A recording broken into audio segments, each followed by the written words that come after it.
Assalamualaikum warahmatullahi wabarakatuh. Nama saya Ilio Harisnanda dari kelas IS1 dengan NOBP 2010 1152630018. Pada kesempatan kali ini saya akan menjelaskan tentang jawaban-jawaban dari soal ujian PTI. Ya, baik, kita mulai. Soal pertama yaitu jelaskan secara ringkas berdasarkan bahasa kita tentang fungsi dari teknologi informasi. Ya, fungsi dari teknologi informasi ini ada 6. Yang pertama yaitu menangkap atau capture, yaitu teknologi informasi itu mengcapture terhadap data dan beserta informasi yang ada. Yang kedua, menyimpan atau storage, yang mana kita menyimpan data beserta informasi ini ke dalam sebuah media seperti hard drive, flash disk, disket, dan lain-lain. Yang ketiga ada mengolah atau processing, yang mana data yang kita dapat ini kita olah hingga menjadi sebuah informasi. Yang keempat ada transmisi atau transmission, yang mana data yang sudah kita olah tadi dapat kita pindahkan ke suatu tempat ke tempat lain dengan menggunakan jaringan komputer. Yang kelima ada mencari kembali atau retrifikasi, yang mana kita dapat mencari kembali, menemukan kembali, dan menyalin kembali data yang telah kita simpan. Yang keenam ada menghasilkan atau generating, yang mana data beserta informasi tadi kita olah kembali hingga menjadi suatu yang lebih bermanfaat. Ya, contoh dari fungsi tadi yang saya rasakan yaitu ada 2. Pertama itu storage, untuk menyimpan, yang mana saat kita pasti contohnya saat kuliah dan beri tugas yang telah dikerjakan bisa kita simpan ke dalam media penyimpanan seperti hard drive, flash disk, disket, dan lain. Dan yang kedua adalah transmisi, yang mana dapat memindahkan data ke tempat yang lain, seperti yang tadi contohnya tugas yang setelah dikerjakan tadi dapat dipindahkan suatu media yang seperti contohnya saya pindahkan tugas dari laptop ke HP. Saya dapat memindahkan tugas yang berada di laptop ke HP. Ya, soal nomor 2 yaitu bagaimana perkembangan teknologi ini menurut saya dan ya apa yang saya rasakan. Menurut saya perkembangan teknologi pada saat ini sudah sangat pesat dan sangat maju. Hampir setiap di sekitar kehidupan kita ini tidak terlepas dari teknologi.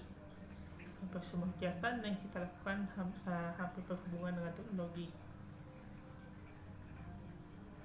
Ya, yang saya rasakan ini seperti kita yang dulu kita dapat mencari informasi hanya dari koran, TV, atau dari buku. Sekarang kita sudah bisa mencari informasi melalui internet dari banyak media lain seperti internet, YouTube, dan lain-lain.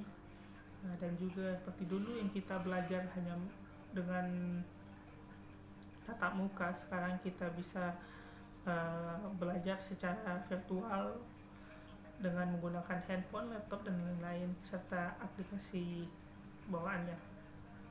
Yang soal ketiga ada evolusi komputer. Komputer awalnya hanyalah sebuah alat kalkulasi otomatis yang ditemukan oleh Charles Babbage. Komputer itu awalnya hanya digunakan untuk melakukan tambahan, kurangan, kali-kalian seperti matematika. Tapi seiring berkembangnya waktu dapat berubah. Ya, pada generasi pertama komputer hanya dapat melakukan satu program pada satu waktu, dan pada setiap komputer itu memiliki program kode biner yang berbeda-beda. Serta pada generasi pertama komputer itu masih menggunakan silinder magnetik dan cube vakum untuk media penyimpanannya. Ya, pada generasi kedua komputer sudah mulai berkembang, yang mana pada generasi kedua komputer telah menggunakan transistor, telah mulai menggunakan disket untuk media penyimpanannya, sudah mulai ada tambahan untuk komputernya, walaupun masih ada dari generasi pertama yang digunakan.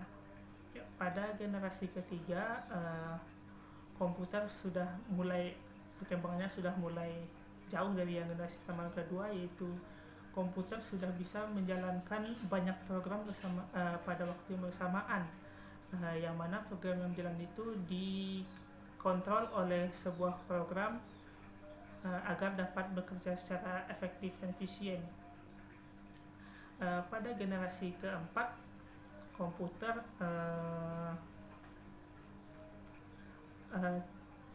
yang berubah dari komputernya lebih ke perangkatnya, yang dulu memiliki ukuran besar sekarang lebih kecil dan efisien sehingga harganya lebih murah dan terjangkau.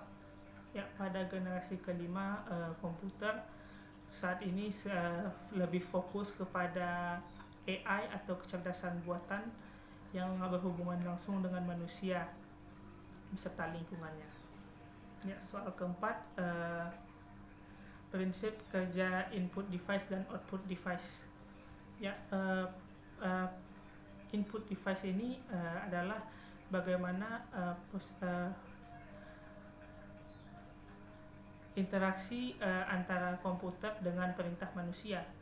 Prinsip kerjanya adalah mengubah perintah yang dapat dipahami manusia ke dalam perintah yang dipahami oleh komputer, yang mana yaitu adalah kode binar. Sedangkan untuk output device yaitu mengubah bahasa pengolahan dari komputer hingga dapat dipahami manusia, dengan prinsip kerjanya yaitu perangkat output menerjemahkan hasil pengolahan komputer ke bahasa yang dapat dipahami manusia.